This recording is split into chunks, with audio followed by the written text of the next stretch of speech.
Hello everyone, welcome back to Bollywood gossip. मैं हूँ शालिनी और आज फिर से आप लोगों के लिए एक बहुत ही इंटरेस्टिंग किस्सा लेकर के आई हूँ फिल्म की एक जानी मानी हस्ती का। और एक टाइम ऐसा आया था कि जो रोड रोमियोज थे या सड़क छाप गुंडे, वो इतने एक्टिव हो चुके थे कि वो किसी से ना तो डरते थे और ना ही उनको शर्म आती थी।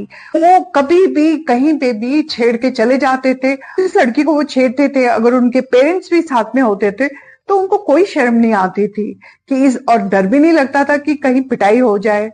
तो एक बार की बात है, दीपिका पादुकोण उस वक्त 15 साल की थी। तो वो अपनी सिस्टर और अपने पेरेंट्स के साथ रात को डिनर करके अपने घर की तरफ जा रहे थे। तो अचानक ही बाइक में एक लड़का आता है और दीपिका को छेड़ना शुरू कर देता है।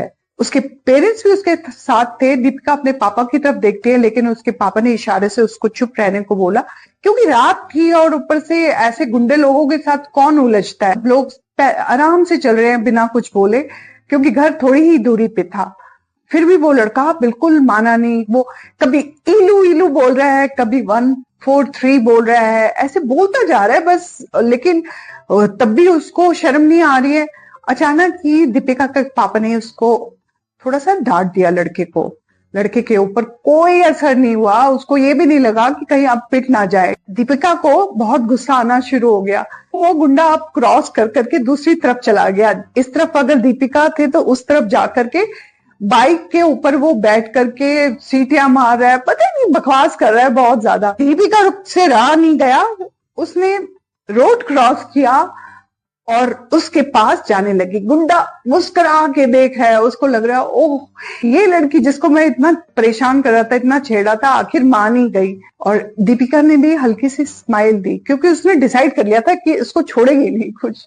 वो उसके पास पहुंचती है, गुंडा मुस्कुरा के देखता है, वो उसके गाल में खींच के एक थप्पड़ मारती है और गुंडा धड़ाम से नीचे गिरता है। एक पैर इधर, दूसरा पैर उधर, और उसके ऊपर बाइक गिर जाती है। और दूसरी तरफ इतनी आवाज सुन करके उसके पापा जब देखते हैं तो वो अब मुस्कुराते हैं। उनको लगता है कि पहले वो बहुत डरते थे कि जब भी दीपिका और उनकी सिस्टर कहीं बाहर जाती थी तो उनको डर लगा रहता था कि कहीं उनके साथ कुछ ना हो जाए। दीपिका का वो रूप देख करके उनको लगा कि अब कोई डरने की बात नहीं है, दीपिका हैंडल कर सकती है सब कुछ।